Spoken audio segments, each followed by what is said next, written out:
and neither did the men hunting Mara Lane.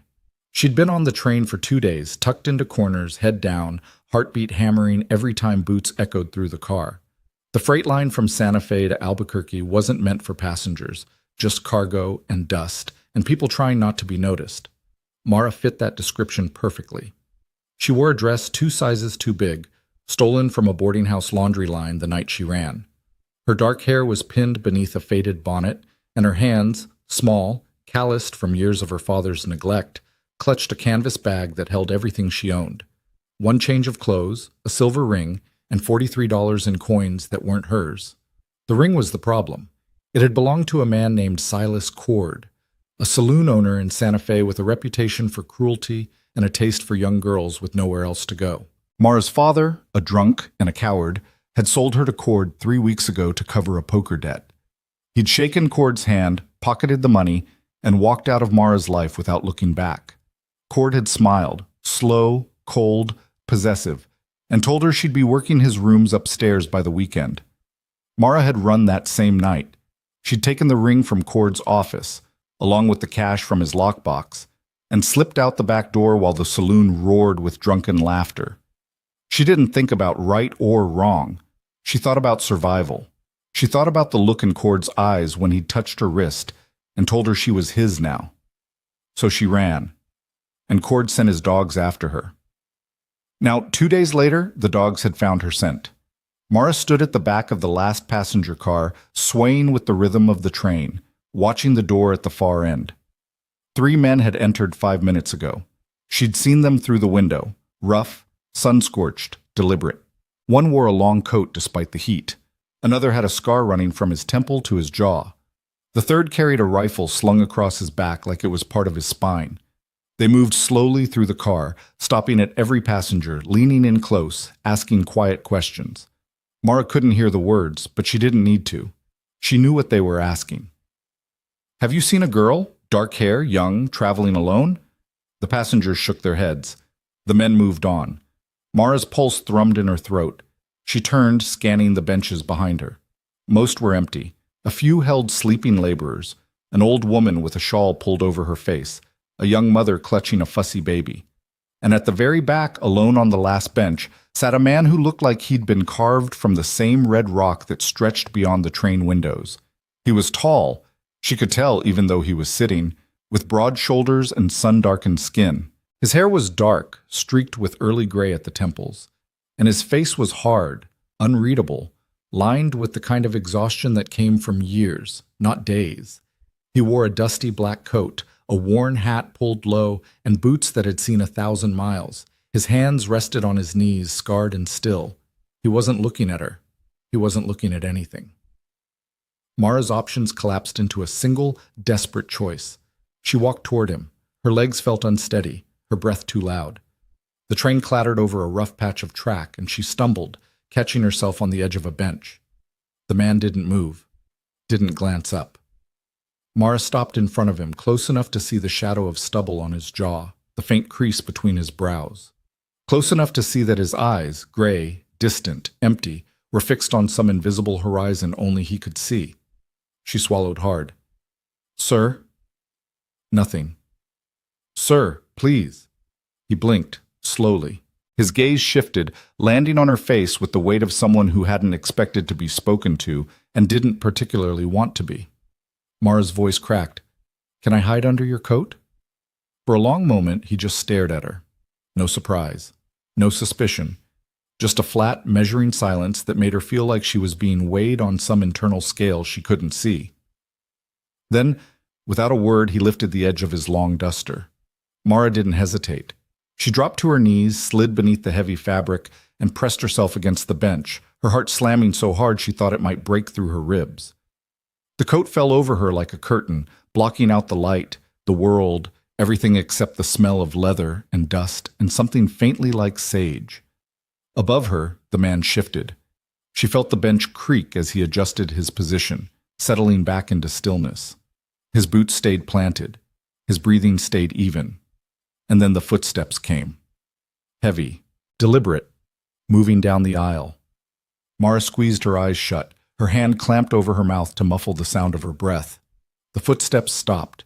She heard a voice, low, rough, edged with impatience. "You, rancher." Silence. "I'm talking to you." Still nothing. "You see a girl come through here? Young, dark hair, traveling alone?" A pause.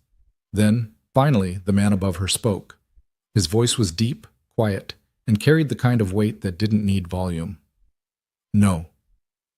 "You sure about that?" "I'm sure." Another pause. Mara could hear the scarred man breathing, could feel the tension coiling in the air like a rattlesnake ready to strike. "You don't look like the helpful type." "I'm not." A soft, humorless laugh. "Fair enough. But if you do see her, you let me know. There's money in it." "Not interested.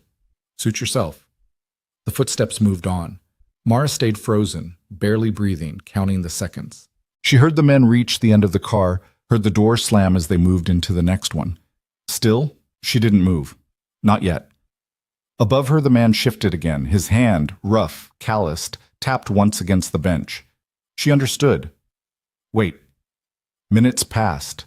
The train rumbled on, swaying through the desert heat.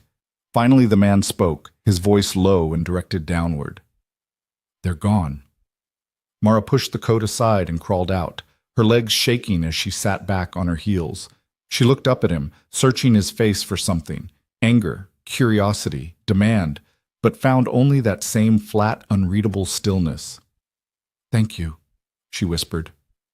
He didn't respond, just looked at her, then looked away, back toward the window. Mara sat down on the bench beside him, her bag clutched in her lap. She didn't know what else to do, didn't know where else to go. For a long time, neither of them spoke. Then quietly, she said, "They'll come back." The man's jaw tightened. "I know." "They won't stop looking." "I know." Mara's hands twisted the fabric of her bag. "I don't have anywhere to go." He turned his head just slightly and looked at her again. This time, something shifted in his expression, something she couldn't name, but it felt like a door cracking open. "What's your name?" he asked. "Mara.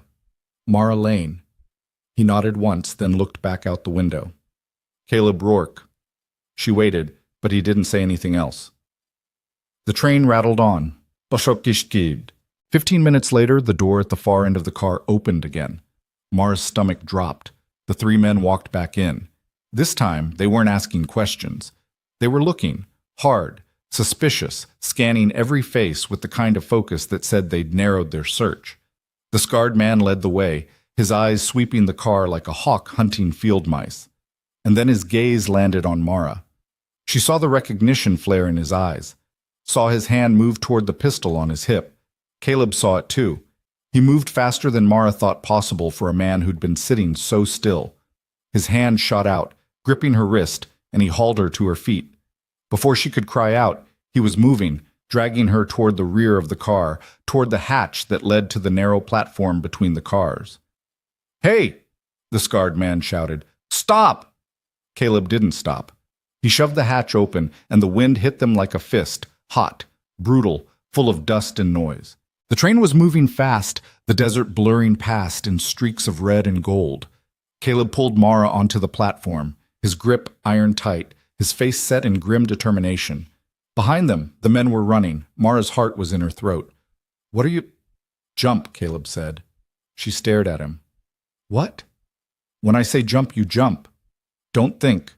Just do it." We'll die if we stay." The scarred man burst through the hatch, pistol raised. Caleb didn't wait. He wrapped one arm around Mara's waist, pulled her tight against his chest, and threw them both off the train. The world spun. Mara's scream ripped from her throat as they tumbled through the air, weightless, falling, the ground rushing up to meet them. Caleb twisted mid-fall, taking the brunt of the impact with his shoulder, and they hit the earth in a brutal roll of dust and rock and pain. Mara's vision blurred, her lungs burned. She couldn't tell up from down, and then Caleb was pulling her to her feet, his hand locked around her arm, dragging her forward. "Run," he said. She ran. They ran together, stumbling through the scrub and rock, the train's whistle screaming behind them as it hurtled on down the track. Mara's legs felt like she heard shouts. Gunshots cracked through the air, kicking up dust near their feet. Caleb pulled her behind a cluster of boulders, pressing her flat against the rock. His breath was steady, controlled, even as blood dripped from a cut above his eye. "Stay down," he said. Mara nodded, too scared to do anything else. Caleb scanned the horizon, his eyes sharp, calculating. The train was disappearing into the distance, but the men, they'd jumped too. Mara could see them, three dark shapes moving through the heat shimmer, spreading out, searching. Caleb's hand moved to his belt, pulling a knife from a worn sheath. He didn't draw a gun. Mara realized with a cold jolt that he didn't have one. "You armed?" she whispered. "No." "Then how—" "Quiet." He moved like a shadow, slipping between the rocks, silent and sure. Mara watched, her pulse hammering as he bent low, gathering handfuls of dry brush and stacking them in a deliberate pile. Then he pulled a match from his pocket, struck it against stone, and dropped it onto the brush. Smoke billowed up, thick and dark, rising into the sky. The men saw it. Mara heard them shout, saw them change direction, moving toward the smoke. And Caleb was already moving again, away from the fire, away from the men, pulling Mara with him deeper into the rocks, into the maze of red stone and shadow, where the desert swallowed sound and footprints disappeared into dust. They moved for what felt like hours, though Mara knew it couldn't have been more than 30 minutes. Her legs ached, her lungs burned. But Caleb never slowed, never stopped, his grip steady and sure. Finally, as the sun dipped low and the shadows grew long, he pulled her into a narrow crevice between two towering rocks and pressed a finger to his lips. Mara sank to the ground, gasping for breath. Caleb crouched beside her, listening, watching the horizon. Minutes passed. The desert was silent except for the whisper of wind through stone. And then, in the distance, Mara heard it, the sound of hooves, fading, moving away. Caleb's shoulders relaxed just slightly. "They're gone," he said. Mara's hands were shaking. "For now." Caleb looked at her, his gray eyes steady. "For now," he agreed. She swallowed hard. "Why did you help me?" He didn't answer right away, just studied her face like he was trying to decide if the question even mattered. Finally, he said, "Because you asked." Mara blinked. "That's it?" "That's it." She didn't know what to say to that, didn't know how to process a man who'd risk his life for a stranger just because she'd asked. Caleb stood, brushing dust from his coat. "Come on, we've got a long walk ahead." "Where are we going?" "My ranch. It's about 10 miles northwest." Mara pushed herself to her feet, wincing at the pain in her ribs. "You live out here?" "I do." "Alone?" He hesitated, just for a moment. "Not exactly." Before she could ask what that meant, he was already walking, his long strides eating up the ground. Mara followed, her bag clutched to her chest, her mind spinning with questions she didn't have the strength to ask. And as the sun set behind them, painting the desert in shades of blood and gold, she realized something with quiet, startling certainty. She had no idea who Caleb Rourke was, or why he'd chosen to save her. But she was alive because of him.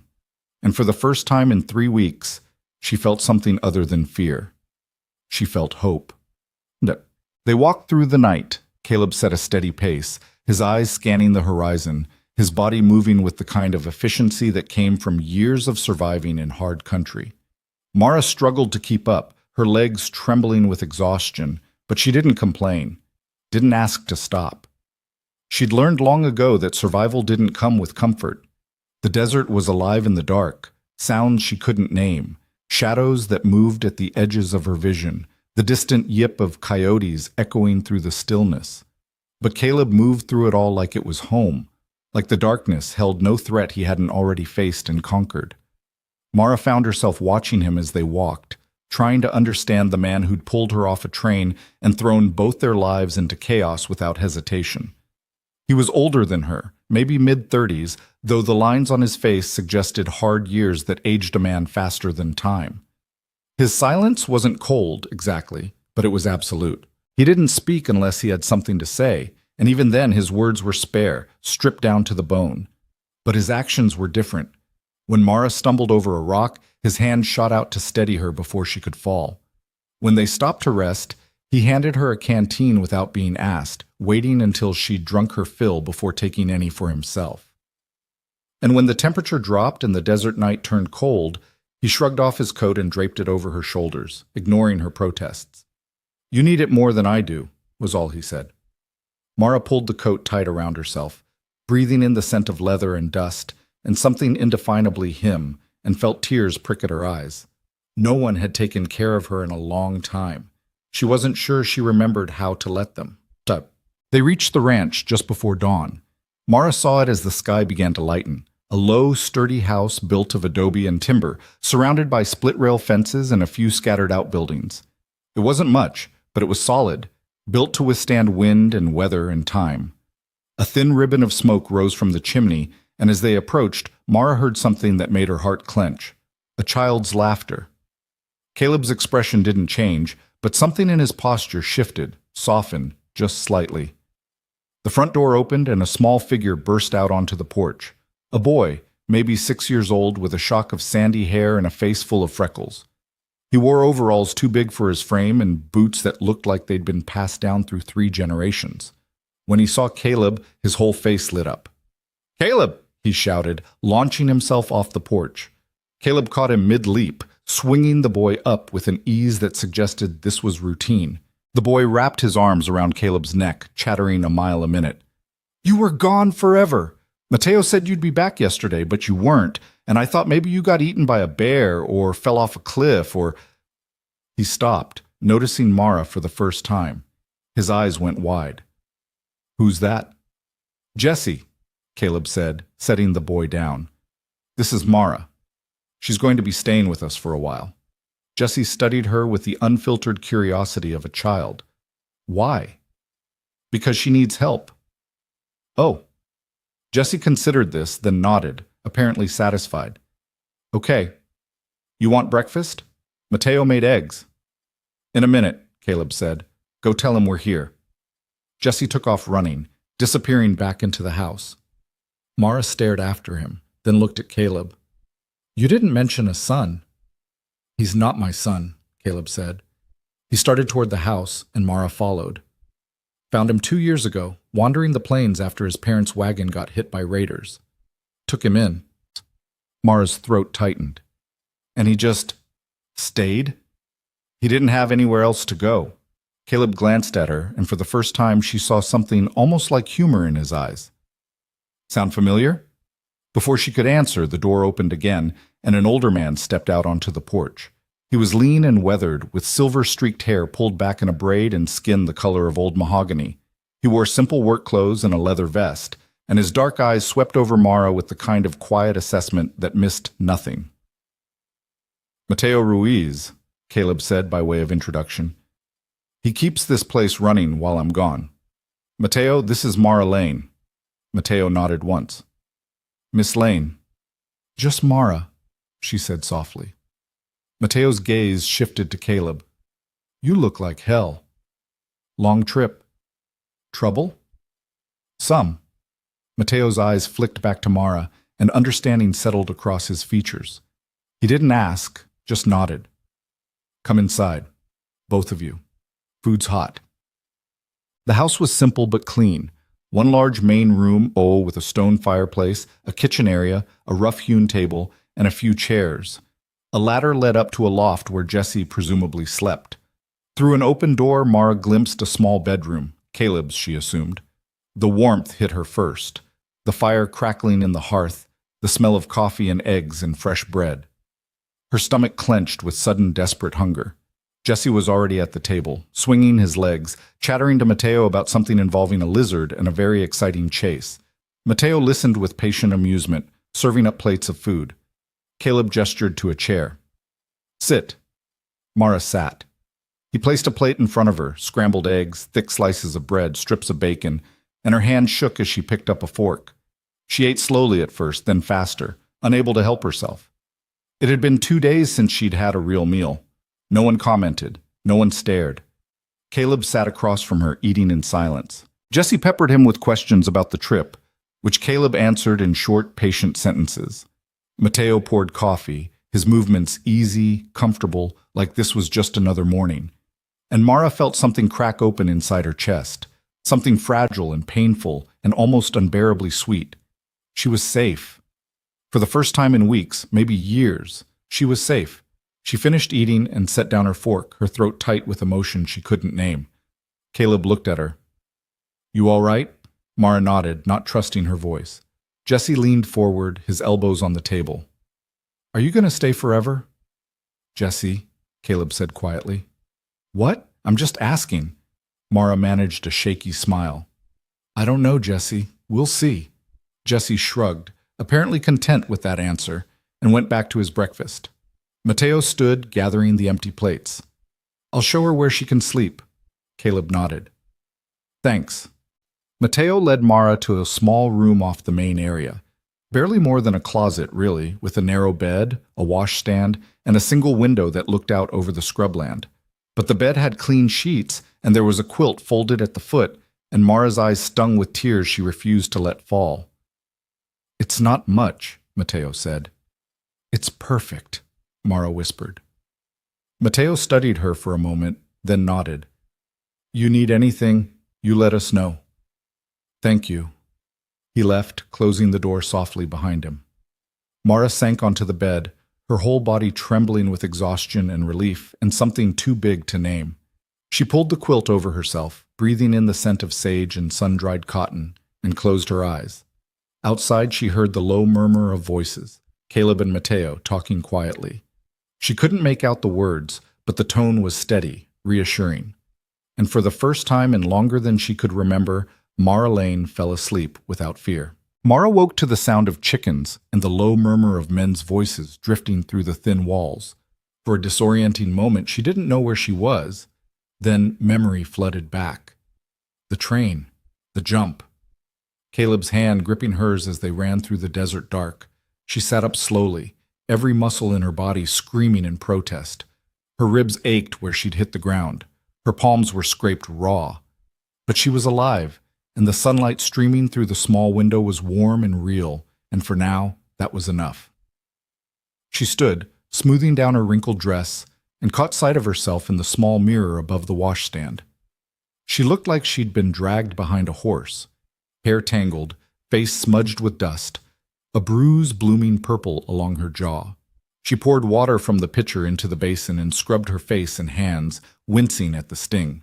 When she emerged from the room, the house was empty except for Jesse, who sat cross-legged on the floor near the fireplace, playing with a collection of carved wooden animals. He looked up when she appeared, his freckled face breaking into a gap-toothed grin. "You're awake. Caleb said to let you sleep as long as you needed. Are you hungry? Mateo left biscuits." Mara's stomach answered before she could, growling loudly enough to make Jesse giggle. "I'll take that as a yes," he said, scrambling to his feet. He retrieved a cloth-wrapped bundle from the kitchen counter and presented it to her with the solemnity of a knight offering treasure. "Here, they're still kind of warm." Mara took the bundle, her throat tight. "Thank you, Jesse." She sat at the table and Jesse climbed into the chair across from her, watching with unabashed curiosity as she ate. The biscuits were simple but good, buttery, flaky, still faintly warm from the oven. "Mateo makes the best biscuits," Jesse announced. "Better than anybody. He says it's 'cause he uses real butter, not lard. Do you know how to make biscuits?" Mara shook her head. "Not very well." "That's okay. Mateo can teach you. He teaches me stuff all the time, like how to curry the horses and how to tell if a hen's gonna lay good eggs and—" He paused, tilting his head. "Why were those men chasing you?" Mara's hand stilled on the biscuit. She looked at the boy, this small, open-faced child who asked questions like they were just another part of breathing and didn't know how to answer. "Because I took something that didn't belong to me," she said finally, choosing honesty over comfort. Jesse considered this. Was it something important? To them? Yes. Did you need it? Mara thought about the ring, still tucked in her bag, about the money she'd stolen to buy her freedom. "I thought I did." Jesse nodded, apparently satisfied. "Caleb says sometimes people do bad things for good reasons. He says that doesn't make the bad thing right, but it means you got to think about why before you decide if somebody's really bad or just scared." Mara blinked, caught off guard by the wisdom in those words coming from a 6-year-old's mouth. "Caleb told you that?" Yep. When I asked him if the men who killed my mama and papa were bad. Jesse's voice didn't waver, but something flickered in his eyes, something old and hurt and carefully buried. He said they were. But he also said some people get so scared and angry they forget how to be anything else. Mara's chest ached. She reached across the table and took Jesse's small hand in hers. I'm sorry about your parents, Jesse. He squeezed her fingers. It's okay. I got Caleb now, and Mateo, and the chickens, and now I got you too, right? Mara's vision blurred. Yeah, she whispered. You got me too. The front door opened and Caleb stepped inside, followed by Mateo. Both men were dusty, their sleeves rolled up, sweat darkening their shirts. Caleb's eyes went immediately to Mara, scanning her face with that same quiet intensity that seemed to miss nothing. You eat? He asked. Yes, thank you. He nodded, then looked at Jesse.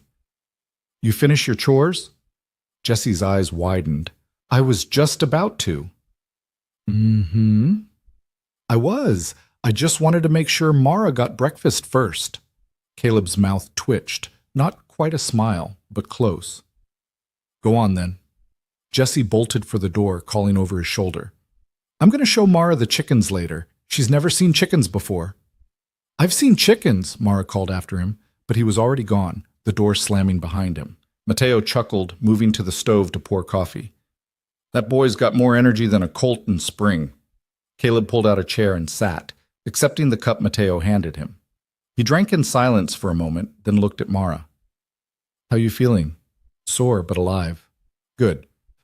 He set down the cup. We need to talk. Mara's stomach tightened. All right.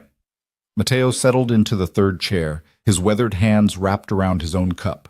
Caleb leaned forward, his forearms on the table, his gray eyes steady on hers. Those men who are chasing you, he said, they're not going to stop. Mara nodded. I know. You want to tell me why they want you so badly? She took a breath, then reached for her bag, still sitting on the floor where she'd left it the night before. She pulled out the silver ring and set it on the table between them. Caleb picked it up, turning it over in his fingers. It was a man's ring, heavy and ornate, with an engraved crest on the face. He studied it for a long moment, then looked at her. This worth killing over? The man who owns it thinks so. Who is he? Silas Cord. He runs a saloon in Santa Fe. And other things. Mara's voice went flat. Things that aren't legal, but the law doesn't care because he pays them not to. Mateo's expression darkened. I know the name. He's got a reputation. For what? Caleb asked, still looking at Mara. Trafficking, Mateo said quietly. Girls mostly. Brings them in from poor families, promises them work, then puts them in rooms upstairs and doesn't let them leave. Caleb's jaw tightened. And you were one of them. It wasn't a question, but Mara answered anyway. My father sold me to him 3 weeks ago to cover a gambling debt.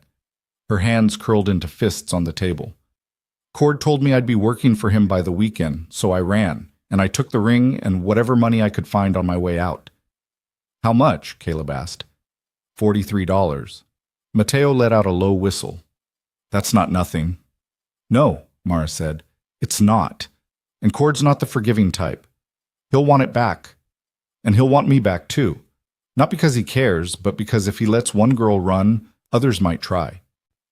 Caleb was quiet for a long moment, his fingers still turning the ring over and over. Then he set it down and looked at her. Where's the money now? In my bag. Give it to me.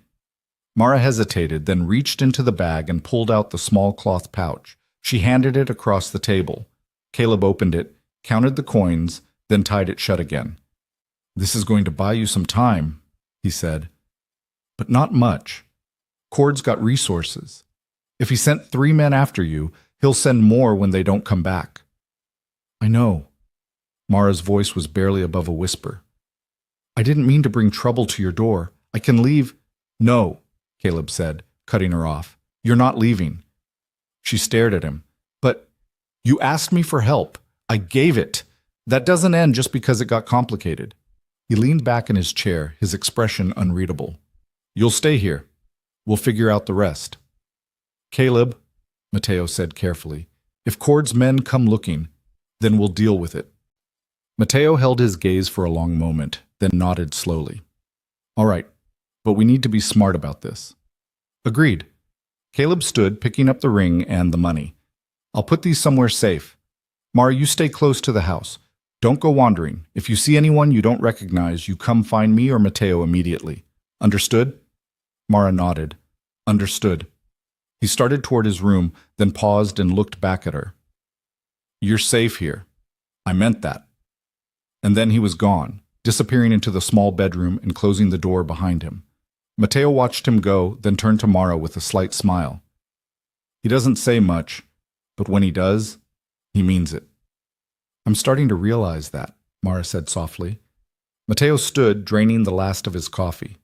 Come on, if you're going to be staying, you might as well make yourself useful. I'll show you around. Mara followed him outside into the bright morning sun. The ranch was bigger than she'd realized. Not sprawling, but functional. There was a barn, a chicken coop, a small corral with 2 horses, and a vegetable garden that looked like it had seen better days.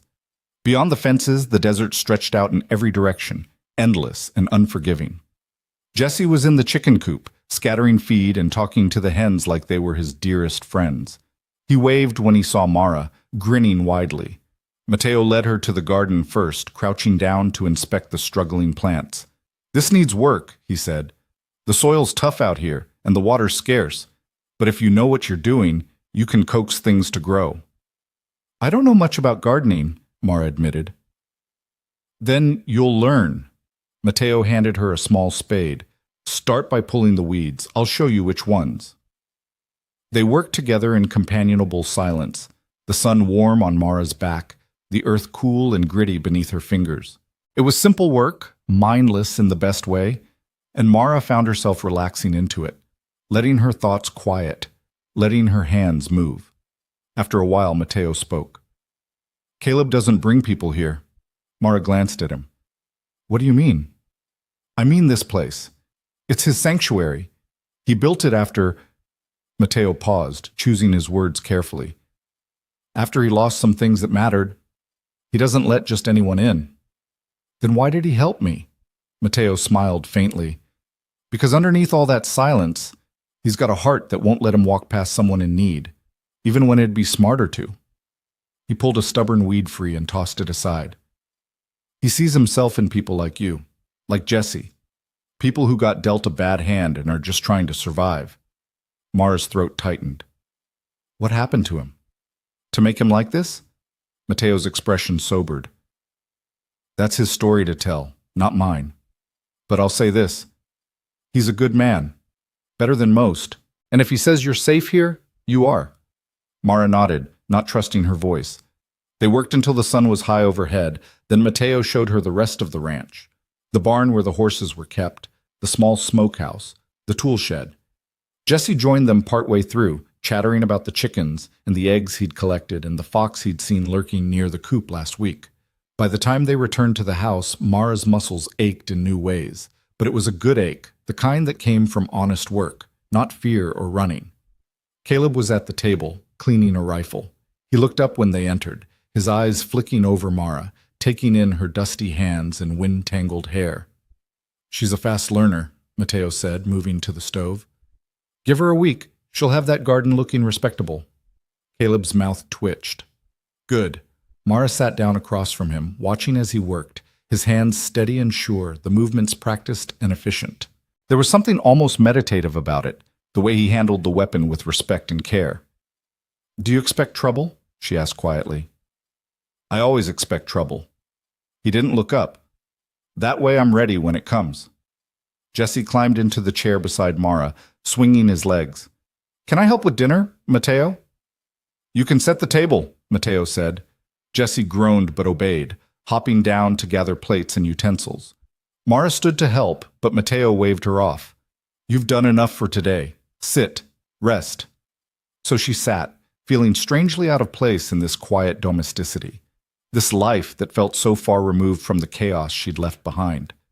But as the afternoon light slanted golden through the windows, and Jesse chattered about his day, and Mateo hummed softly while he cooked, Mara felt something unfamiliar settle over her. Peace. It was fragile, she knew, temporary, but it was real, and she held on to it with both hands. That night, after dinner, simple stew and bread, eaten around the table with easy conversation, Mara helped clean up while Caleb took Jesse upstairs to the loft for bed. She could hear the boy's voice through the ceiling, asking 100 questions, and Caleb's low, patient answers. Mateo dried the last dish and set it aside. "He's good with the boy," he said. "I can see that," Mara said softly. Jesse needed someone like Caleb, and Caleb needed someone to care for. Worked out for both of them. Mateo folded the towel and hung it on a hook. "You staying long term, or just until things settle?" Mara looked down at her hands.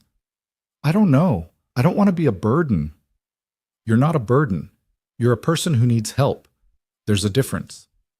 Before Mara could respond, Caleb came down the ladder, his footsteps soft on the wooden floor. He looked at Mateo. "I'm taking first watch tonight." Mateo nodded. "Wake me at midnight." "Will do." Mara frowned. "Watch. You think they'll come tonight?" "Don't know," Caleb said, "but I'm not taking chances." He moved to the door, picking up the rifle he'd cleaned earlier. Mara stood, her heart suddenly racing. "Can I come with you?" Caleb turned, studying her face. "You don't need to." "I know, but I want to." He considered for a moment, then nodded. "Get a shawl. It's cold out." Mara grabbed the shawl Mateo had lent her earlier and followed Caleb outside. The night was clear and vast, the stars scattered across the sky like diamond dust. The air was cold and clean, carrying the scent of sage and distant rain. Caleb led her to a spot near the fence line where he had a clear view of the approach to the ranch. He leaned against a post, the rifle resting in the crook of his arm, his eyes scanning the horizon. Mara stood beside him, pulling the shawl tight around her shoulders. For a long time, neither of them spoke. Then quietly Mara said, "Why did you really help me?" Caleb didn't answer right away. He just kept watching the darkness, his profile sharp against the starlight. Finally he said, "A long time ago, I needed help. And somebody gave it to me, no questions asked, no conditions." He paused. "I guess I figure I owe the world the same." "What happened to you?" His jaw tightened. "Nothing that matters now." Mara wanted to press, but something in his tone told her not to. So instead she said, "Thank you for everything." Caleb looked at her then, really looked at her, and for a moment she saw something flicker in his eyes, something raw and unguarded and almost unbearably sad. "You don't need to thank me," he said. "You just need to stay alive." Mara's breath caught. "I'm trying. I know." He turned back to the darkness. "And I'll make sure you do." They stood together in the quiet, the night stretching out around them, vast and cold and full of unseen dangers. But Mara didn't feel afraid. Not with Caleb beside her, solid and steady and unbreakable. She didn't know what tomorrow would bring. Didn't know if Cord's men would find them or what would happen if they did. But tonight, she was safe. And that was enough. 3 days passed in a rhythm Mara had never known. Work and rest, simple meals shared around the table, Jesse's laughter filling the spaces between silence. She fell into the routine without meaning to, helping Mateo in the garden, learning to gather eggs without spooking the hens, mending clothes by lamplight, while Caleb read to Jesse from a worn book of frontier tales. She watched Caleb when she thought he wasn't looking, watched the way he moved through the world with quiet purpose, the way he listened to Jesse with infinite patience, the way his eyes never stopped scanning the horizon, always vigilant, always ready. And she wondered what it would be like to live here, really live here, not as a fugitive hiding from the past, but as someone who belonged. On the 4th morning, everything changed. Mara was in the garden pulling weeds with Mateo when Jesse came running from the house, his face pale. "Mateo, Caleb says come quick." Mateo was on his feet instantly, his hand going to the knife at his belt. "What's wrong?" "Riders," Jesse said, his voice shaking. 3 of them, coming up the east road. Mara's blood turned to ice. Mateo grabbed her arm. "Get inside, now. Stay with Jesse. Don't come out unless Caleb or I tell you to." Mara ran. She burst through the door, pulling Jesse inside and slamming it shut behind them. Caleb was at the window, the rifle in his hands, his expression hard and focused. Upstairs, he said without looking at her. Both of you, stay quiet. Caleb, go. Mara grabbed Jesse's hand and pulled him toward the ladder. They climbed into the loft and Mara positioned them in the corner, away from the edge where they couldn't be seen from below. Jesse pressed against her side, trembling. It's okay, she whispered, even though her own heart was hammering. It's going to be okay. Below she heard the door open, heard Mateo's voice, low and steady. And then, cutting through it all, a voice she recognized, rough, cold, edged with cruel amusement. The scarred man from the train. Well, well, he said. Nice little place you got here, rancher. Quiet, peaceful. Be a shame if something happened to it. Caleb's voice was flat, emotionless. State your business. You know our business. We're looking for a girl, dark hair, young, traveling alone. We tracked her to that train, and we tracked you jumping off it with her. A pause. So where is she? Gone. Gone where? Don't know. Don't care. The scarred man laughed, a sound like gravel scraping bone. You expect me to believe that?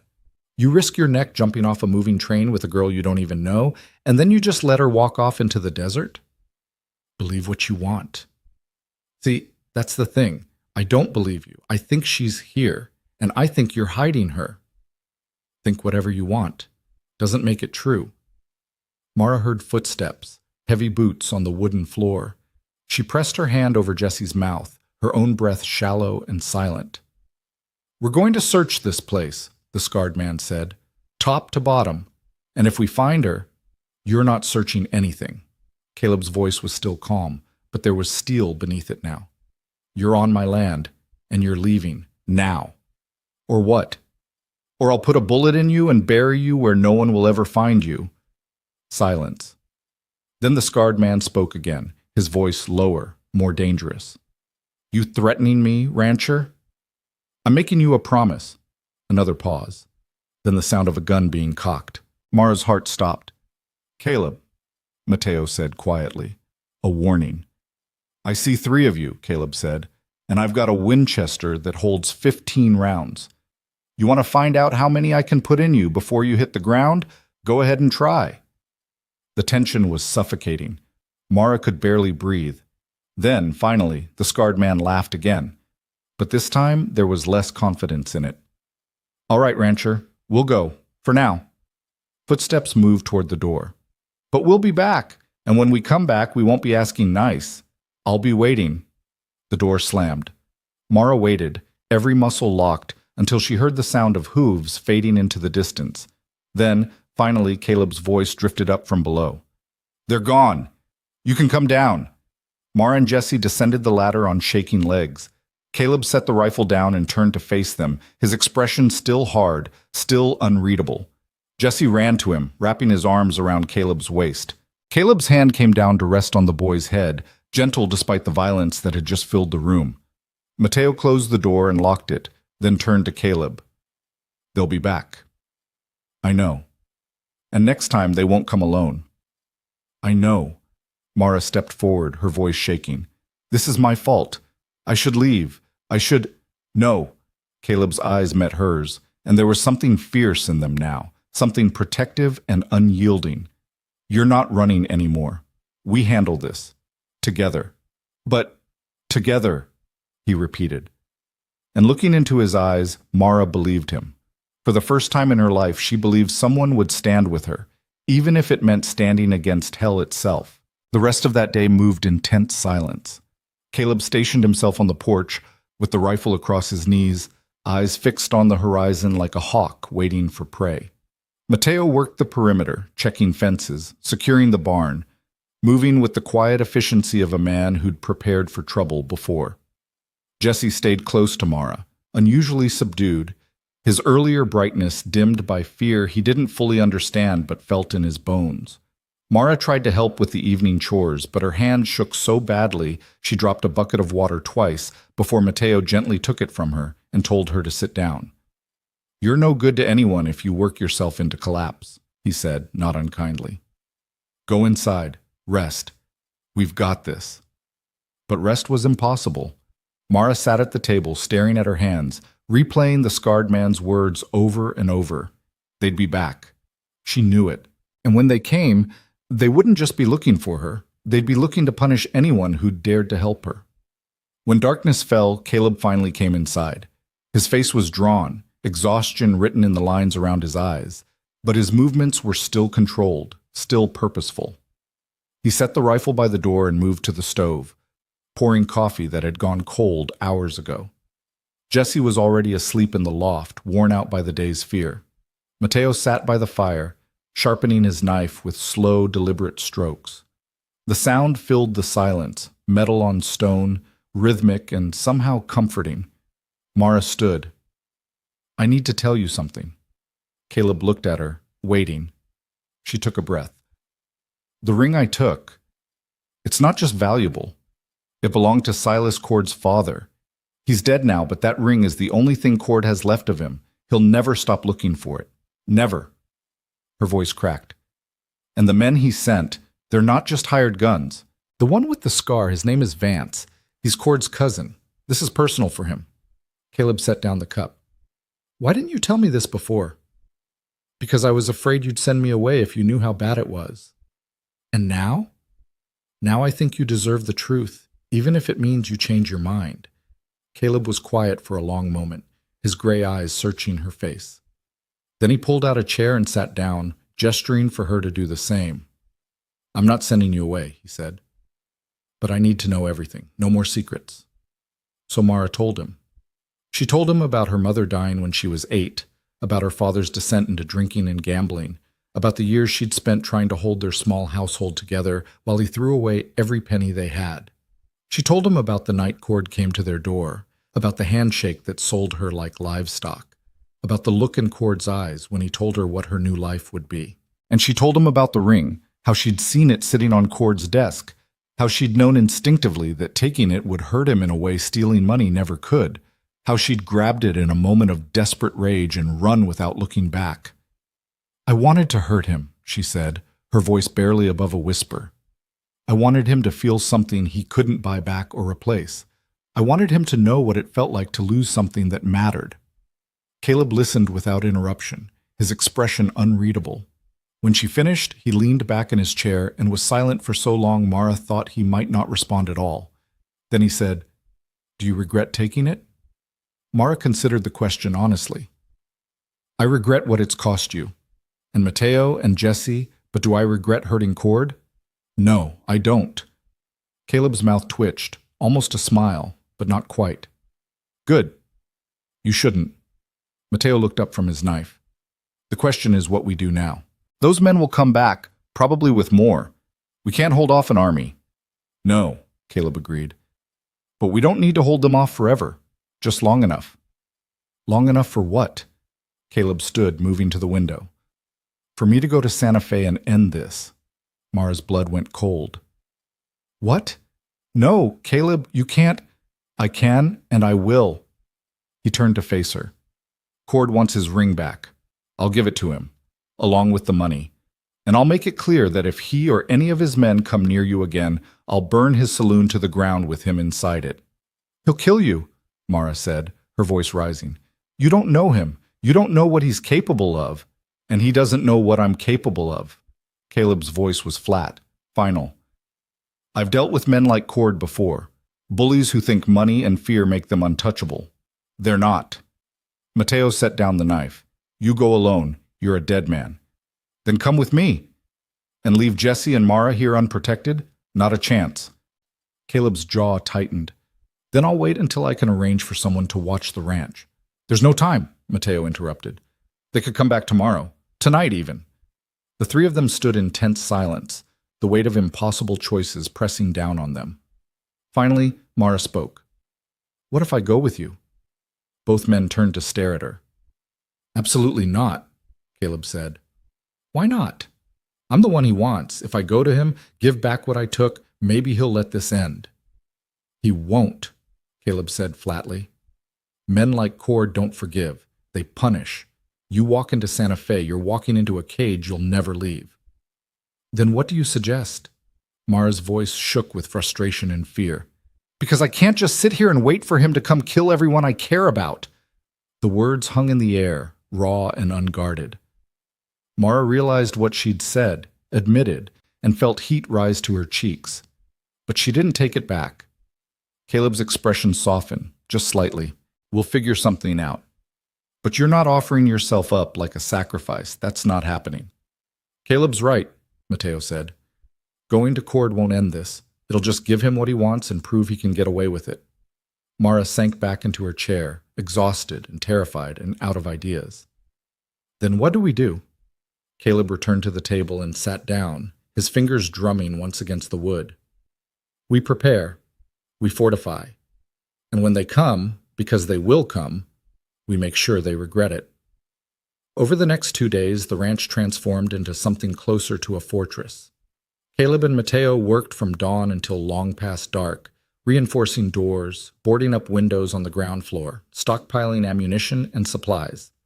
They moved the horses into the barn and secured every entry point with heavy beams that could be dropped into place at a moment's notice. Mara helped where she could, hauling water, preparing food that could be eaten cold if necessary, keeping Jessie occupied and calm, even as her own fear gnawed at her insides.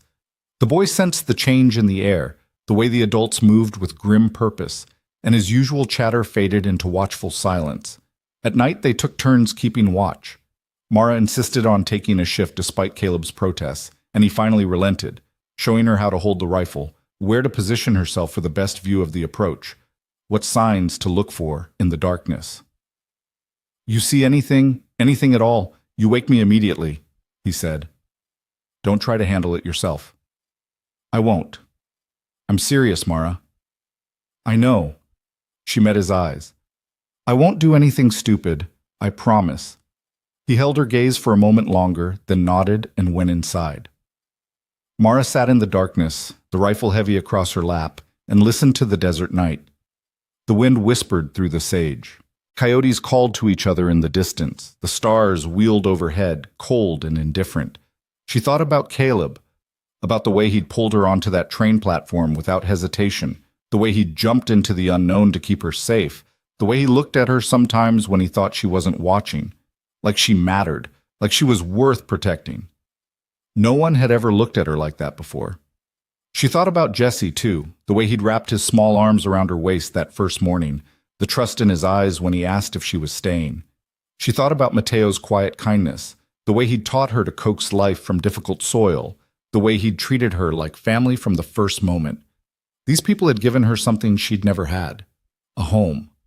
Not a place, but a feeling, a sense of belonging that went deeper than shelter or safety, and now that home was under siege because of her.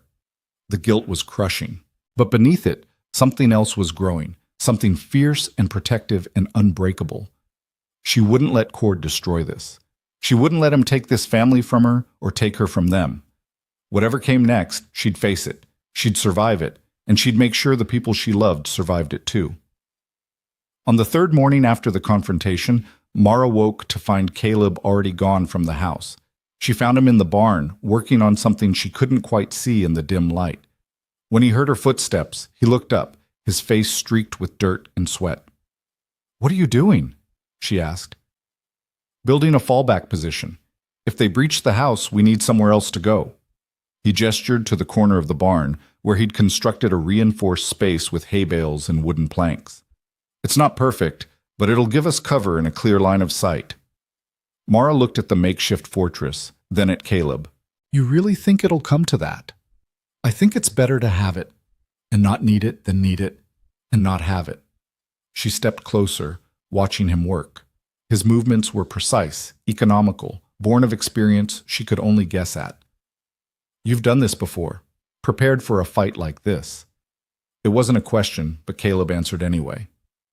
"Yeah, I have." "Where?" He was quiet for a moment, his hand stilling on the plank he'd been positioning. "Doesn't matter, it was a long time ago." "It matters to me." Caleb looked at her then, really looked at her, and she saw something shift in his expression, a crack in the armor he kept so carefully maintained.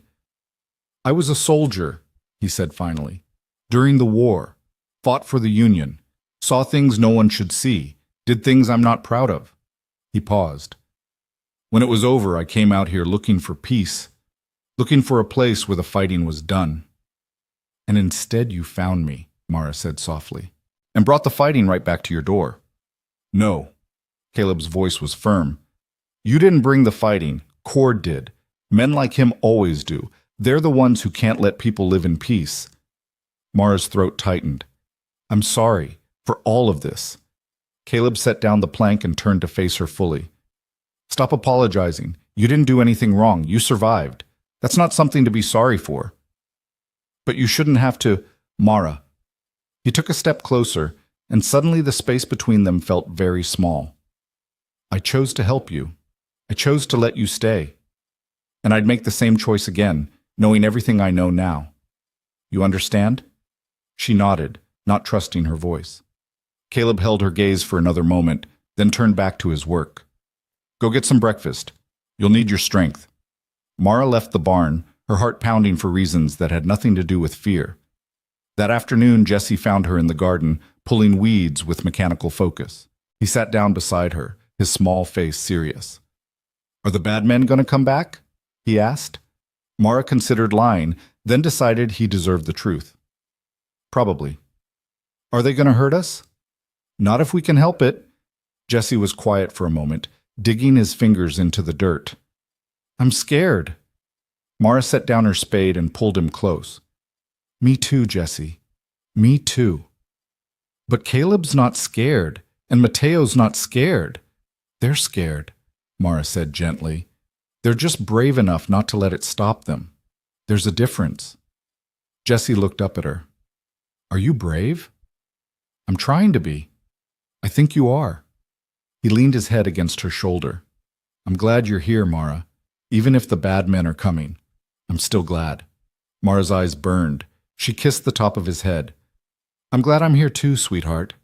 They sat together in the garden, surrounded by stubborn plants fighting to grow in harsh soil, and Mara thought about resilience, about how life found a way to bloom even in the hardest places, about how sometimes surviving was its own kind of victory. That night, they ate dinner in near silence, simple beans and cornbread, washed down with weak coffee. Jesse fell asleep with his head on the table, and Caleb carried him up to the loft without waking him. Mara and Mateo cleaned up, while Caleb took first watch. When the dishes were done, Mateo sat down across from her, his weathered hands folded on the table. I want you to know something, he said. Whatever happens, you're family now. You understand? Family. That doesn't change. Mara's vision blurred. Thank you. Don't thank me. Just remember it. Remember you belong here, no matter what. He stood and patted her shoulder, then headed to his small room off the main area, leaving Mara alone with her thoughts and her fears and the sound of Caleb's footsteps on the porch. She waited a few minutes, then grabbed a shawl and went outside. Caleb was leaning against the porch railing, the rifle propped beside him, his eyes on the dark horizon. He didn't turn when she approached, but she saw his shoulders relax slightly, recognition without surprise. Can't sleep? He asked. No. You? I don't sleep much these days. Mara moved to stand beside him, pulling the shawl tight against the chill. Caleb, if this goes bad, if they come and things don't go the way we hope, they won't. But if they do, I need you to promise me something.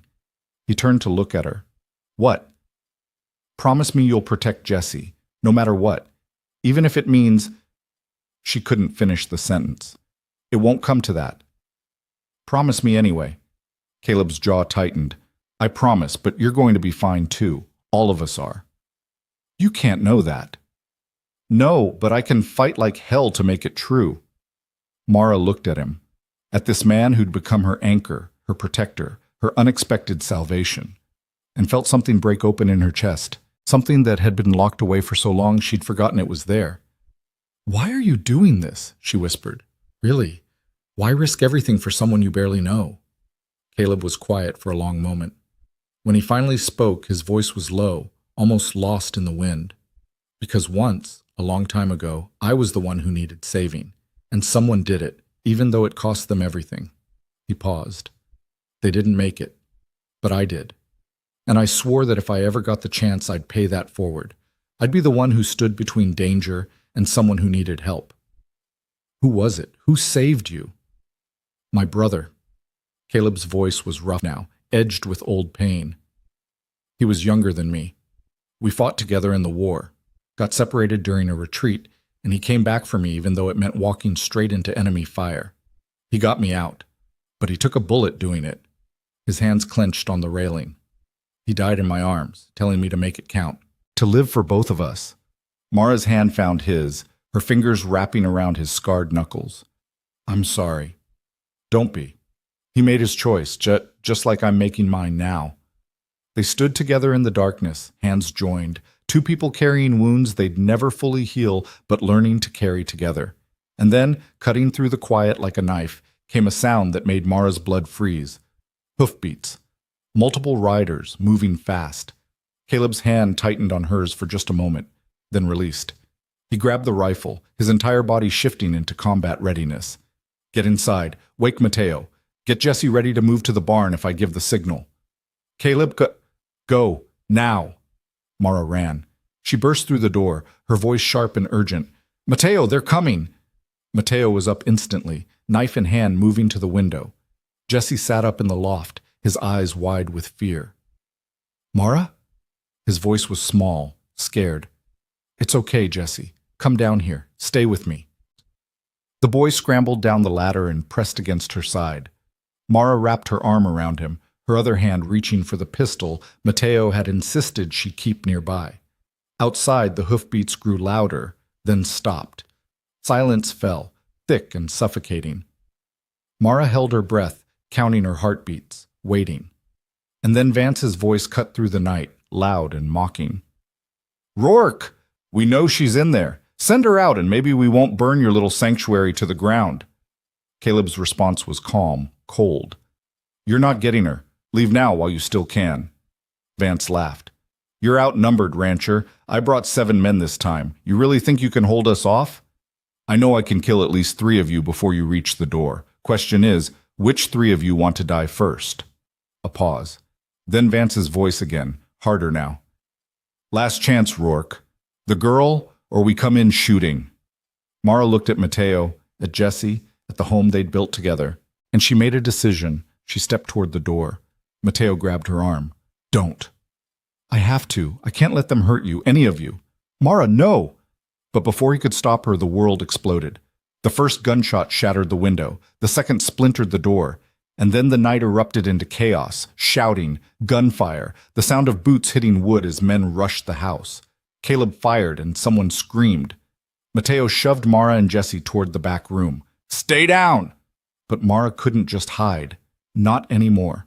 She grabbed the pistol, her hands shaking but steady, and moved to the window. She saw them. Dark shapes in the moonlight, spreading out, surrounding the house. She saw Caleb on the porch, rifle raised, taking aim with deadly precision. She saw Vance standing back, orchestrating the assault with cold calculation. And she saw one of the men creeping toward the side door, the one that led to the room where Jesse was hiding. Mara didn't think. She just moved. She ran to the door, threw it open, and fired. The man went down clutching his leg, howling in pain. And then strong hands grabbed her from behind, yanking her backward, and she realized with horror that another man had gotten inside through the window. She struggled, screaming, the pistol falling from her grip. The man's arm locked around her throat, cutting off her air. Got her! He shouted. And that's when everything changed. Because through the chaos, through the gunfire and shouting, Mara heard a sound that made her heart stop. Jesse, crying out in terror, and then Caleb's voice roaring with fury she'd never heard before. Let them go! The pressure on Mara's throat eased slightly as the man holding her turned toward the commotion, and Mara saw something that would haunt her forever. Another man, one of Vance's crew, had grabbed Jesse. The boy struggled in his grip, tears streaming down his face, while the man held a knife to his small throat. Caleb stood in the doorway, rifle still raised, his face a mask of rage and helplessness. Drop the gun, Rourke, Vance said, stepping into view. Or the boy dies. Time seemed to fracture. Mara watched Caleb's face, watched the calculation happening behind his eyes, the terrible math of impossible choices. His finger trembled on the trigger, and for a heartbeat she thought he might take the shot anyway, might risk everything on his aim being true enough and fast enough to save Jesse before the knife could fall. But he didn't. He couldn't. Slowly, Caleb lowered the rifle. "That's better," Vance said, stepping closer. "Now kick it away." Caleb's jaw clenched so hard Mara could see the muscle jump beneath his skin. He kicked the rifle, and it clattered across the floor, spinning to a stop near Vance's boots. "Good. Now the girl steps forward nice and easy, and maybe we all walk away from this." The man holding Mara shoved her forward. She stumbled, catching herself on the edge of the table, her eyes locked on Jesse. The boy's face was white with terror, tears streaming down his cheeks, his small hands clutching at the arm around his chest. "It's okay, Jesse," Mara said, forcing her voice to stay calm even as her heart shattered. "It's going to be okay." "Touching," Vance said. He gestured to the man holding the boy. "Bring him here." The man dragged Jesse forward, the knife still pressed to his throat. Jesse whimpered, and the sound cut through Mara like a blade. Caleb took a step forward, his hands raised. "You got what you came for. Let the boy go." "I don't think so. See, I think we'll keep him. Insurance, in case your friend here decides to run again." Vance smiled, cold and cruel. "Or maybe I'll just cut his throat anyway, teach you what happens when you interfere in Silas Cord's business." "No!" Mara lunged forward, but the man who'd held her before grabbed her again, his fingers digging into her arms hard enough to bruise. "Please, please, I'll do whatever you want. Just don't hurt him." "Whatever I want?" Vance's smile widened. "That's a dangerous offer, girl." "I'll go with you. I'll give back everything I took. I'll work for Cord for as long as he wants. Just let Jesse go. He's a child. He has nothing to do with this." Vance pretended to consider, tilting his head.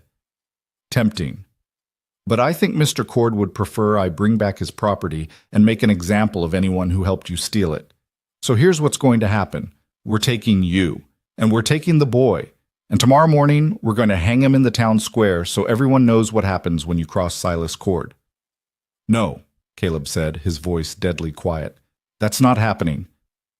"You planning to stop me, rancher? Because from where I'm standing, you don't have a lot of options." Caleb's eyes met Mara's across the room. In that brief moment of connection, she saw everything he couldn't say out loud. The apology, the rage, the desperate determination to find a way out of this nightmare. And then she saw something else. A flicker of movement in the shadows behind Vance. Mateo. He'd slipped through the back during the chaos, moving with the silent precision of a man who knew how to hunt. He was behind Vance now, close enough to strike, a shotgun raised and ready. Mara forced herself not to react, not to give away what she'd seen. She kept her eyes on Vance, kept talking. "Cord doesn't want the boy dead," she said. "He wants me. And he wants his ring. If you kill Jesse, you're just creating problems for yourself. But if you let him go, you go back to Santa Fe a hero, the man who brought back what was stolen."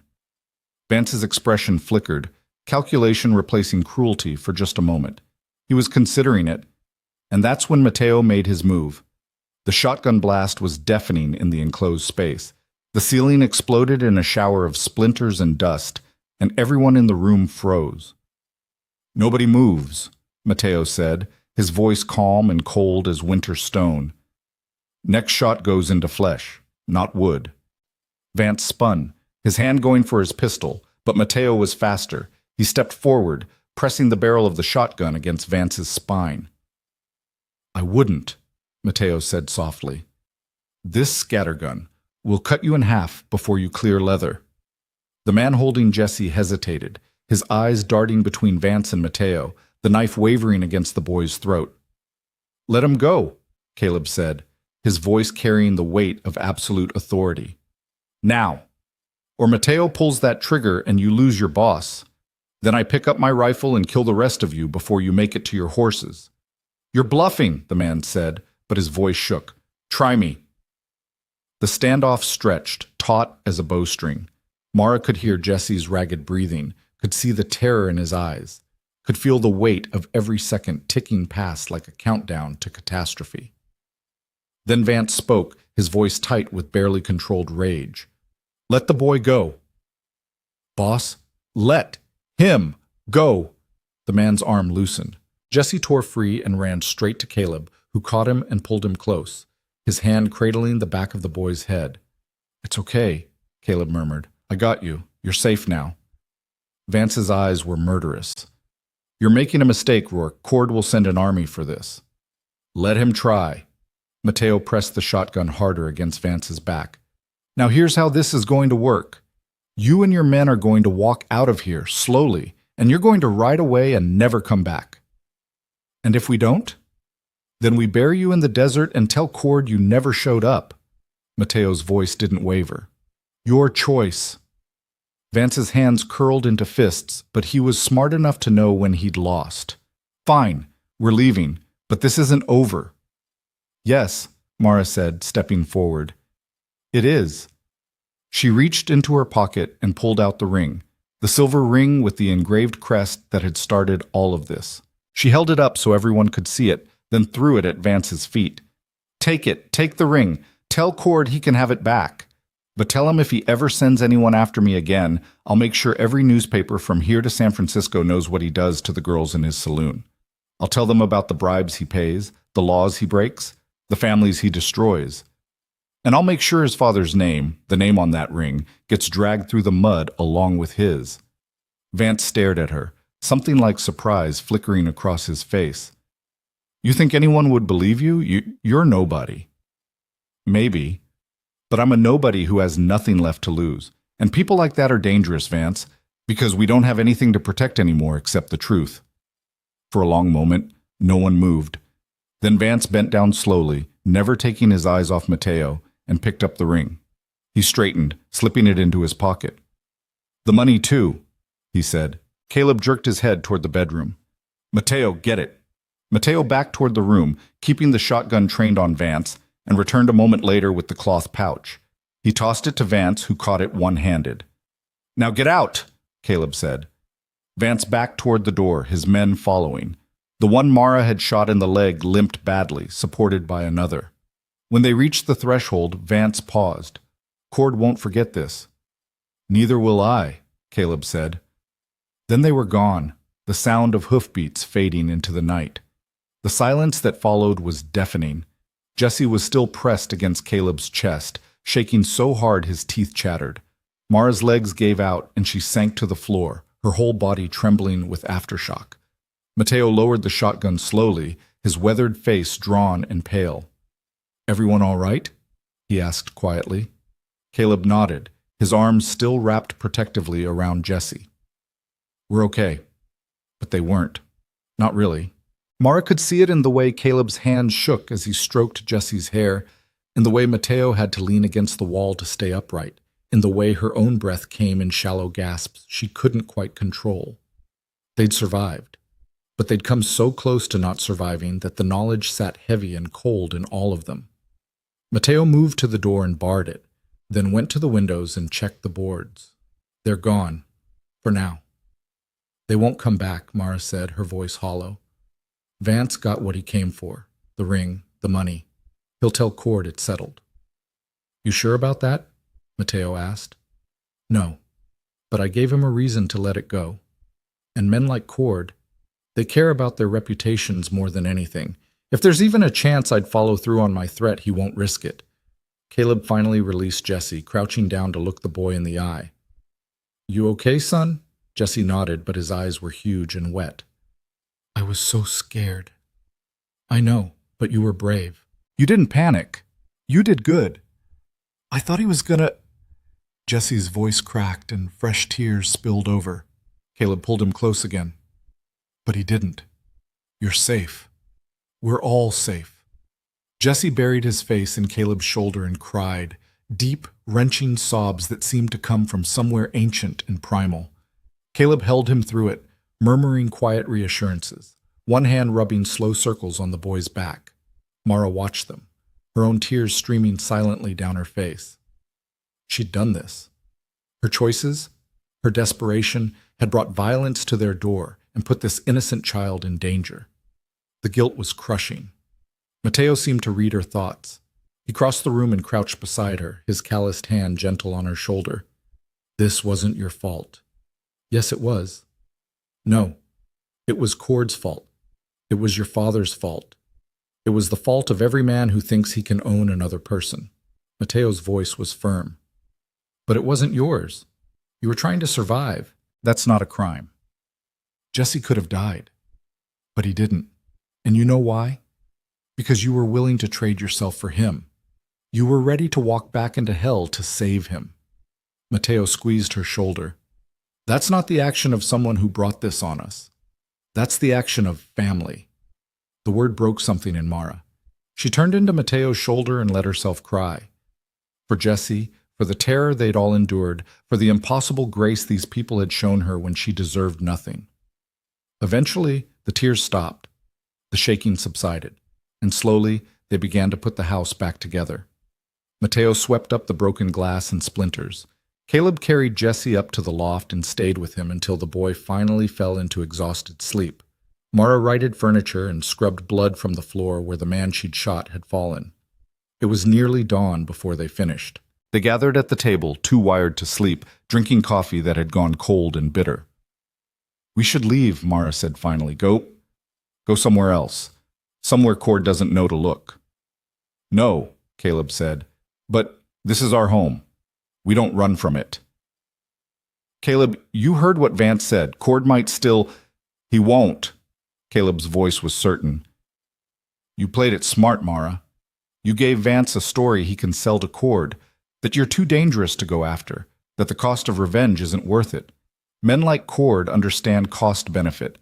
If you make yourself more trouble than you're worth, they move on to easier targets. You can't know that for sure." "No, but I know this. We stand our ground. We don't let fear chase us out of the life we've built." He looked at her across the table. "You're part of that life now. You belong here. And we don't abandon what belongs to us." Mara's throat tightened. "I don't deserve this. Any of this. Deserve's got nothing to do with it," Mateo said. "You're here. Your family. That's all that matters." The three of them sat in the growing light, bound together by shared trauma and stubborn hope. And Mara felt something shift inside her, something that had been broken and jagged smoothing into something whole. She was home. The days that followed were strange and quiet. They all moved carefully, like people recovering from wounds that hadn't quite healed. Jesse stayed close to Caleb, unwilling to let him out of sight. Mara threw herself into work, desperate to prove her worth, to earn the grace they'd given her. Mateo watched over them all with patient understanding, giving them space to process in their own ways. A week passed with no sign of Vance or his men. Then two. The tension began to ease slowly, like ice melting in reluctant spring. One evening, Mara was in the garden, now thriving under her careful attention, when Caleb found her. He stood at the edge of the plot, watching her work, his expression unreadable. "You've got a gift for this," he said finally. Mara sat back on her heels, wiping dirt from her hands. "Mateo's a good teacher. It's more than that. You make things grow in soil that fights you every step. That takes something special." She looked down at her hands, scarred and calloused now, strong in ways they'd never been before. "I never had the chance to grow anything before. It feels good. Making something instead of just surviving." Caleb was quiet for a moment. Then he said, "I've been thinking." "About what?" "About what you said. That night when Vance was here. About having nothing left to lose." Mara's heart clenched. "Caleb, I don't want you to feel that way. Like you're just surviving, like you've got nothing." He paused, choosing his words carefully. "I want you to have something. Something that's yours. Something worth protecting." "I do have something. I have this, the ranch. You and Mateo and Jesse." "I know. But I want you to have it for real. Not just as a place you're hiding, but as a home you choose." He reached into his pocket and pulled out a folded piece of paper. "I went into town yesterday, talked to a lawyer. This is a deed, a quarter share of this ranch in your name." Mara stared at the paper, unable to process what he was saying. "What?" "No, Caleb, I can't."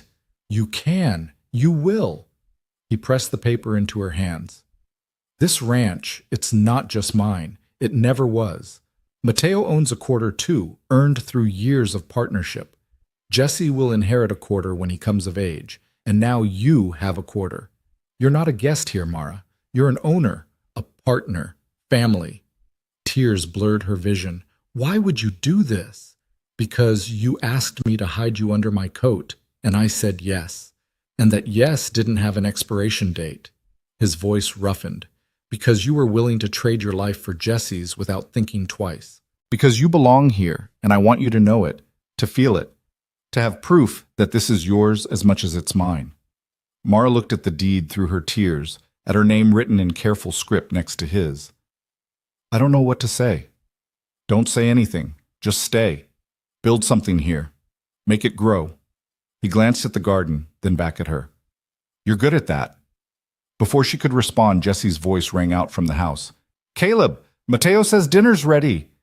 Caleb smiled, a real smile, rare and transformative. Come on, let's eat. He started toward the house, and Mara followed, clutching the deed like a lifeline. Halfway there, she stopped. Caleb? He turned back.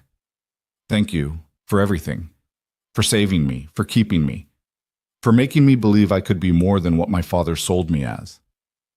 Caleb's expression softened. You were always more than that, Mara. I just gave you a place where you could figure it out. That night, after dinner, Mara sat on the porch while the others settled in for the evening. The desert stretched out before her, painted in shades of purple and gold as the sun set. The air was cool and clean, and somewhere in the distance she heard the lonely call of a coyote. She thought about the girl who'd stepped onto a train 2 weeks ago, terrified and desperate and alone. She thought about the ring she'd stolen, the money she'd taken, the choices she'd made in the name of survival. She thought about the ring now, back in Silas Cord's possession, about the money returned, about the slate wiped clean, or as clean as it could be. And she thought about the future, about the garden she was growing, the home she was building, the family she'd found in the most unlikely of places. The front door opened and Caleb stepped out. He didn't say anything, just settled into the chair beside hers, his presence solid and reassuring. They sat together in comfortable silence, watching the stars emerge one by one. You think it's really over? Mara asked finally. With Cord? I think you made it too expensive for him to keep coming, and I think we made it clear we won't go down easy. Caleb paused. But if he does come back, we'll be ready. We, he confirmed. Mara smiled in the darkness. I like the sound of that. So do I. The night settled around them, vast and peaceful. Inside, she could hear Jesse laughing at something Mateo said, could smell the coffee still warm on the stove, could feel the solid wood of the porch beneath her feet, wood she now owned, along with everything else this place represented. She was home, not because someone had given her shelter, though they had, not because she'd found safety, though she had that too, but because she'd found people who saw her as more than a problem to solve or a body to use, people who'd stood between her and violence without hesitation, people who'd looked at her brokenness and said, You belong here anyway. Caleb, she said softly. Yeah? When I asked you to hide me under your coat that day on the train, did you know it would lead to all this? He was quiet for a long moment. No, I just knew you needed help, and I could give it. And if you'd known, would you still have said yes?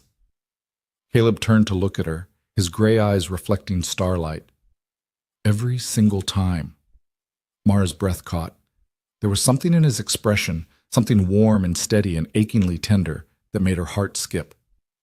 I'm glad, she whispered, that you said yes, that you jumped off that train, that you brought me here.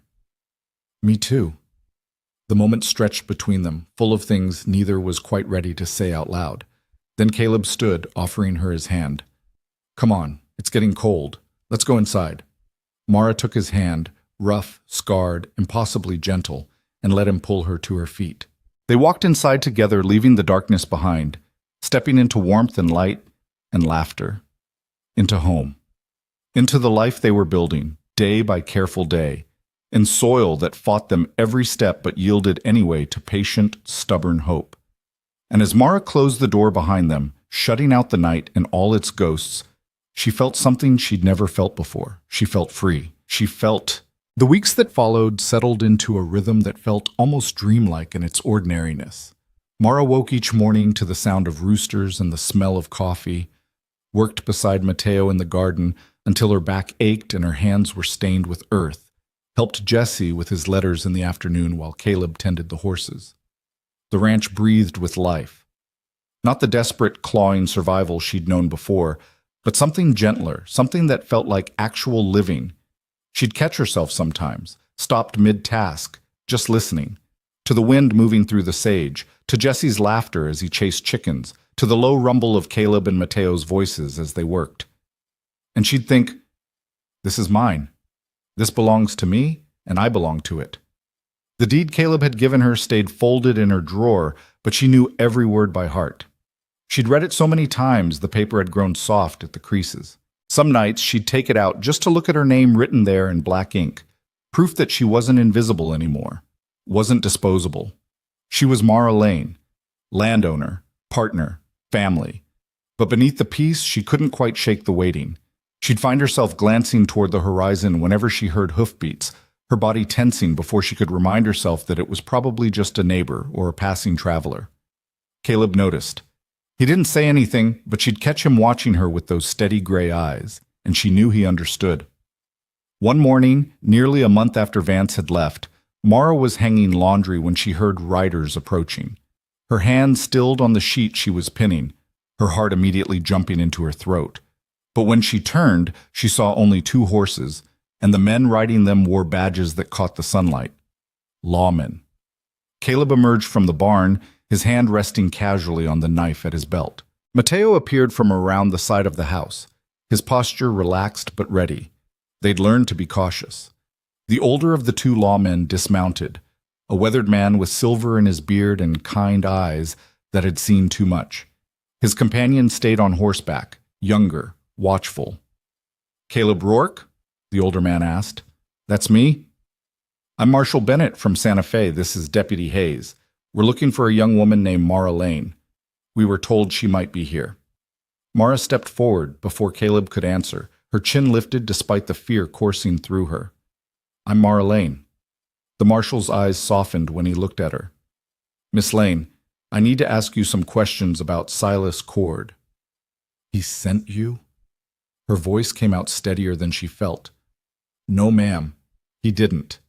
The marshal glanced at Caleb. "Mind if we step inside? This might take a while." They gathered around the table, Mara, Caleb, Mateo, and the 2 lawmen. Jesse had been sent to feed the chickens, far enough away not to hear. The marshal pulled out a notebook, his movements deliberate and careful. "3 weeks ago, a young woman named Sarah Brennan walked into my office," he began. "She was in bad shape, bruised, half-starved, terrified. She told me she'd escaped from Silas Cord's saloon, where she'd been held against her will for nearly 2 years. Mara's hands clenched in her lap. "Sarah told me about other girls. 14 of them, all being kept in rooms upstairs, all forced to work for Cord with no way out. She gave me names, dates, details." The marshal's expression hardened. "She also told me about you, Miss Lane. Said you ran about a month ago, and that Cord sent men after you. She heard them talking about it before she got away herself." "Is she all right?" Mara whispered. "Sarah? She's safe. She's staying with a church family in Santa Fe, helping us build our case." He leaned forward. "But we need more. Sarah's testimony is strong, but Cord has money and influence. We need corroboration. We need other witnesses willing to come forward." "You want me to testify against him?" "I'm asking if you would. I understand it's dangerous. I understand you've got reasons to want to put all of this behind you. But Miss Lane, with your testimony and Sarah's, we might be able to put Cord away for a long time. We might be able to free those other girls."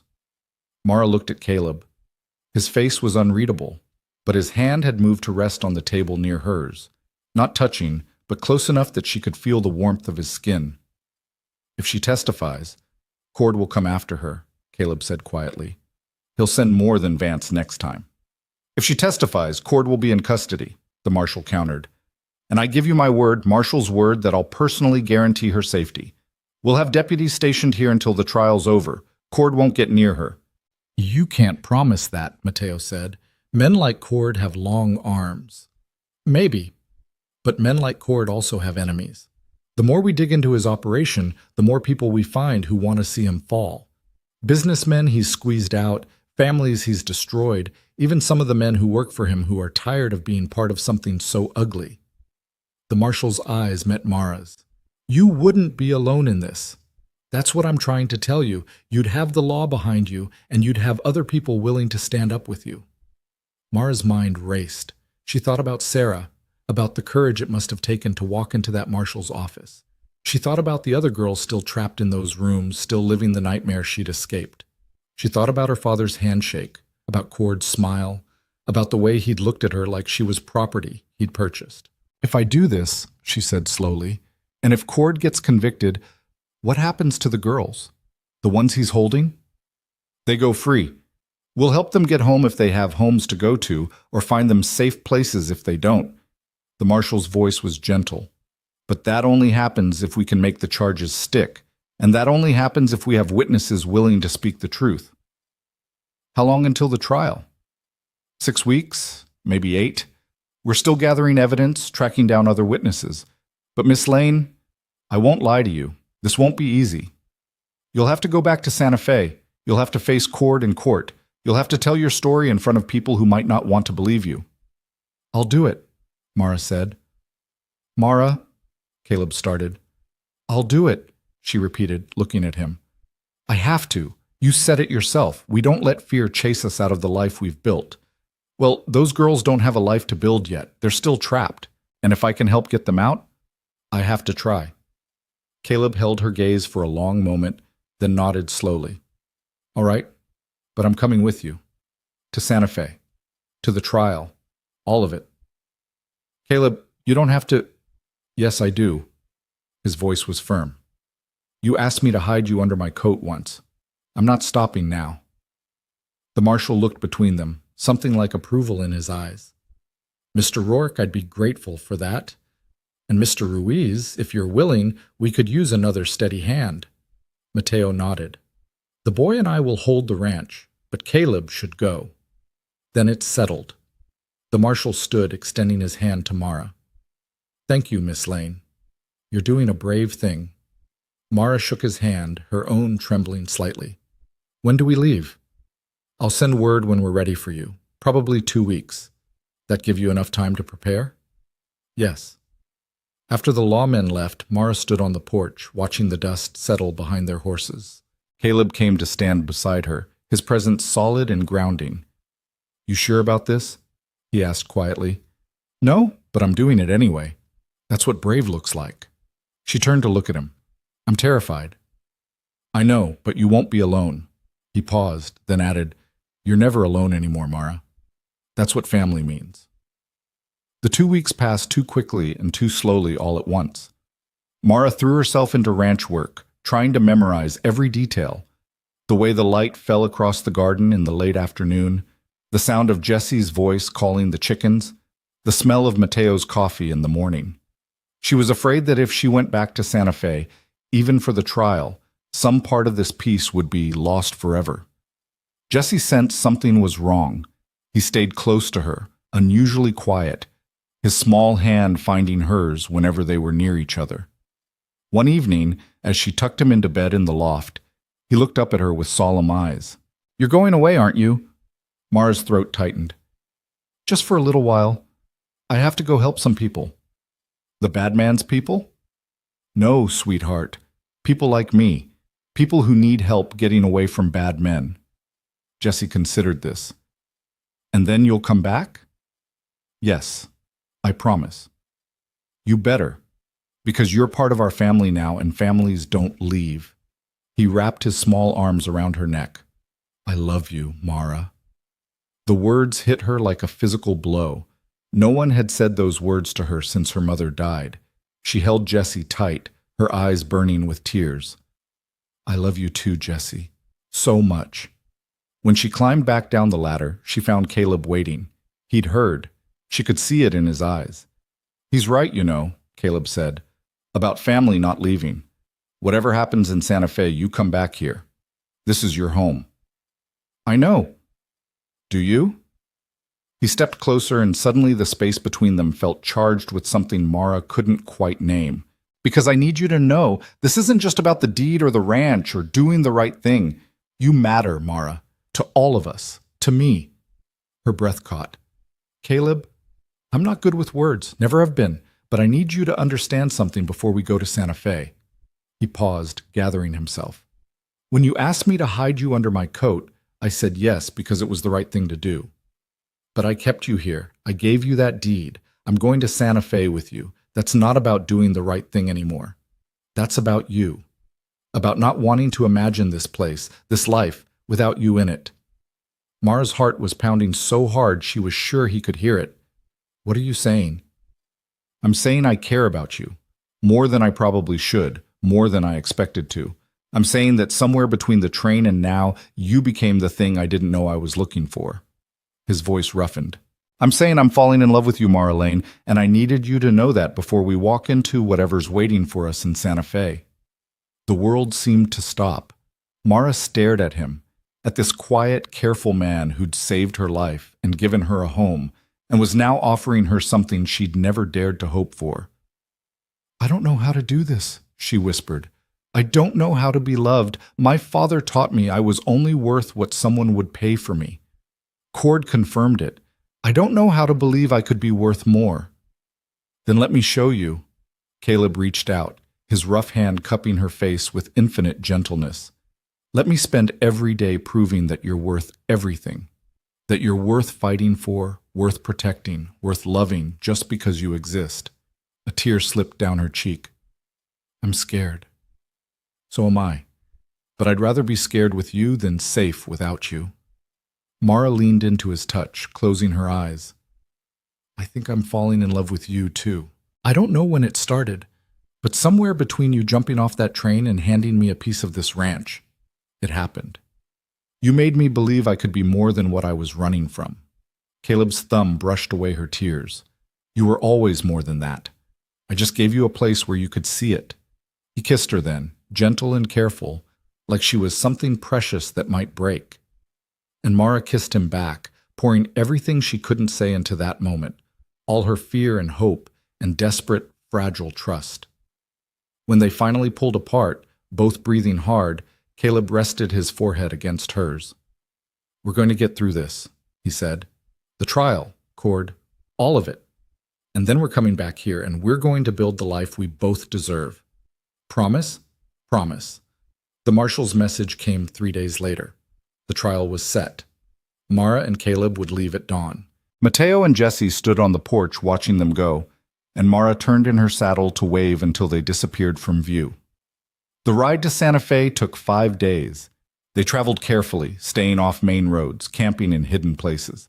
Caleb taught her to shoot properly during their rest stops, insisting she needed to know how to protect herself. They talked about everything and nothing, his time in the war, her mother before she died, their hopes for the ranch, the life they wanted to build. And at night, lying beside each other under the stars, Caleb would hold her hand and tell her stories until she fell asleep, his voice a steady anchor against her fear. When they finally reached Santa Fe, the city felt too big, too loud, too full of memories Mara had tried to bury. But Caleb stayed close, his hand at the small of her back, guiding her through streets she'd once walked in terror. The marshal met them at his office, and with him was Sarah Brennan. The young woman was thin and pale, with haunted eyes that lit up when she saw Mara. You came, Sarah said, her voice breaking. I wasn't sure you would. I had to, Mara said, taking Sarah's hands. For you, for the others, for all of us. The next 3 days were a blur of preparation. The marshal walked them through what to expect in court, the questions they'd be asked, the attacks Cord's lawyer would make on their character. Mara met the other witnesses, 2 more women who'd escaped Cord's saloon, a bookkeeper who'd kept records of the illegal payments, a former employee with a conscience. And then finally, the trial began. The courtroom was packed.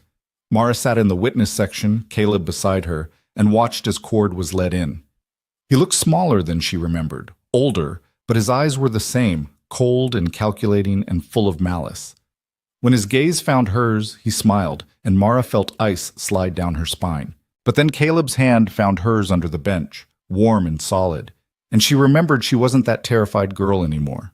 She was Mara Lane, Landowner, survivor, loved. Sarah testified first, her voice shaking but steady as she described 2 years of captivity and abuse. Cord's lawyer tried to discredit her, suggesting she'd been a willing employee, but Sarah held firm. The evidence supported her: the locked doors, the bruises, the testimonies of neighbors who'd heard screams. The other women testified next, each adding weight to the case against Cord. The bookkeeper presented ledgers showing payments to law enforcement, bribes to keep them looking the other way. The pattern was clear, undeniable. And then it was Mara's turn. She walked to the witness stand on legs that shook, raised her right hand, and swore to tell the truth. Cord watched her with that same smile, but she forced herself not to look at him. Instead, she found Caleb in the crowd, his gray eyes steady and sure, and drew strength from his presence. The prosecutor was gentle, leading her through her story with careful questions. Mara told the truth about her father's betrayal, about Cord's purchase, about the terror of those 3 weeks before she ran. She told them about the ring, about stealing it because she wanted Cord to hurt the way he'd hurt her. She told them everything. Then Cord's lawyer stood for cross-examination, and the real battle began. He tried to paint her as a thief and a liar, suggested she'd been a willing participant in her own exploitation, implied she was testifying out of spite rather than truth. But Mara had survived worse than words. She answered every question with quiet dignity, never raising her voice, never backing down. And when the lawyer finally sat down, frustrated and empty-handed, Mara allowed herself a small breath of relief. The trial lasted a week. The prosecution called witness after witness, built a case so overwhelming that even Cord's expensive lawyers couldn't dismantle it. The jury deliberated for less than 2 hours. Guilty on all counts. The courtroom erupted. Cord's face went white with rage, then red as he started shouting, had to be restrained by deputies. But Mara barely heard it. She turned to find Caleb, and he was there, pulling her into his arms, holding her tight, while she shook with relief and grief and something that felt almost like joy. "It's over," he murmured against her hair. "It's really over."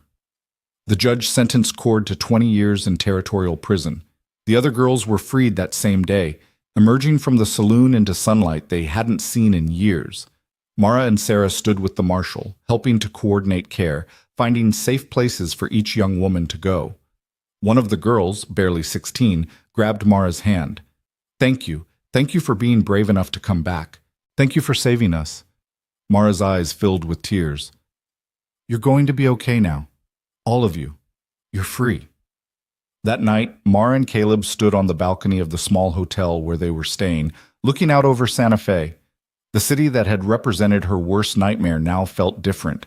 Smaller, less powerful, just a place like any other. "You ready to go home?" Caleb asked.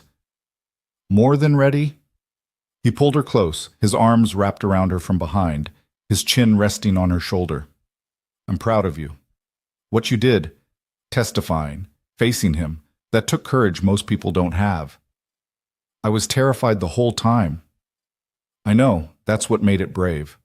Mara leaned back against him, feeling the solid strength of his body, the steady beat of his heart. "I keep thinking about something you said, about your brother, about how he saved you and told you to make it count." "Yeah? I think I understand now. What it means to make it count. It's not just about surviving, it's about using what you survived to help others survive too. It's about turning pain into purpose." Caleb kissed her temple. "You did that. You made it count." "We made it count. I couldn't have done any of this without you." "Good thing you don't have to then, because I'm not going anywhere."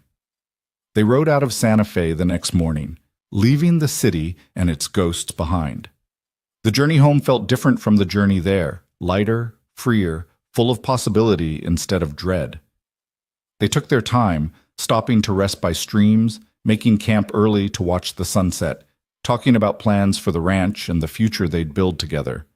When they finally crested the last hill and saw the ranch spread out below them, the small adobe house with smoke curling from the chimney, the garden green and thriving, the fences strong and sure, Mara felt something break open in her chest. Jesse saw them first. He came running from the barn, shouting their names, and Mara barely had time to dismount before he crashed into her, wrapping his arms around her waist. "You came back. You promised, and you came back. Mara laughed, the sound bright and unguarded. Of course I did. This is my home. Mateo walked out more slowly, his weathered face creasing into a smile. Welcome back, both of you. How'd it go? Cord got 20 years, Caleb said. The girls are free. It's done.